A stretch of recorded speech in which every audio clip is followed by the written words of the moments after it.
This channel does not promote any violent, harmful, or illegal activities. All content provided by this channel is meant for an educational purpose only.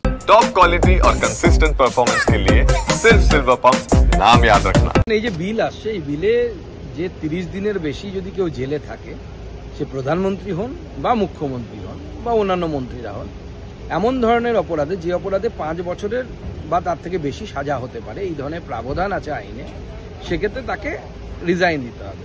কিন্তু আমরা বিগত দিনে দেখেছি আগে অনেক নেতাই মোরালিটিতে সেটা রিজাইন দিয়ে দিতেন, কিন্তু আমরা দেখলাম কেজরিওয়ালজির ক্ষেত্রে তিনি জেলের ভেতরে বসেই সরকার চালানোর একটা চেষ্টা চালিয়েছিলেন। কোনো নিয়ম নেই, এই নিয়মটা বা এই আইনটা আনা হচ্ছে স্বচ্ছতা রাখার জন্য, যাতে ক্রিমিনালাইজেশন কম হয় পলিটিক্সের, সেই জন্য। এটা তো সবার জন্য, প্রধানমন্ত্রীর জন্য, মুখ্যমন্ত্রীর জন্য। আমি বুঝতে পারছি না তৃণমূল কংগ্রেস সহ অন্যান্য বিরোধীরা এত হতাশ কেন নিজেদের উপর। তারা কি ভাবছে সারা জীবন বিজেপিরই প্রধানমন্ত্রী থাকবে? 14 সালের আগেই তো আমাদের প্রধানমন্ত্রী ছিল না, তখন তো তারা প্রধানমন্ত্রী ছিলেন।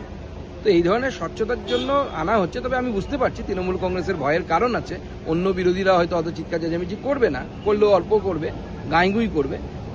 তৃণমূল গলা ফাটিয়ে চিৎকার করবে, কারণ তৃণমূল যে হারে দুর্নীতি করেছে ওই পরিমাণ দুর্নীতির জন্য তো তৃণমূলের সব নেতাদেরকেই জেলের ভেতরেই থাকার কথা, এবং জেলের ভেতরেই ক্যাবিনেট বসবে এরকম একটা প্ল্যানও ছিল বলে আমার মনে হয়। তো এই আইন পাশ হয়ে গেলে সেইটা আর হবে না, কারণ ক্যাবিনেটে কেউ থাকতে পারবে না, বিহাইন্ড দ্য কার্টেন ক্ষমতা ভোগ করবে।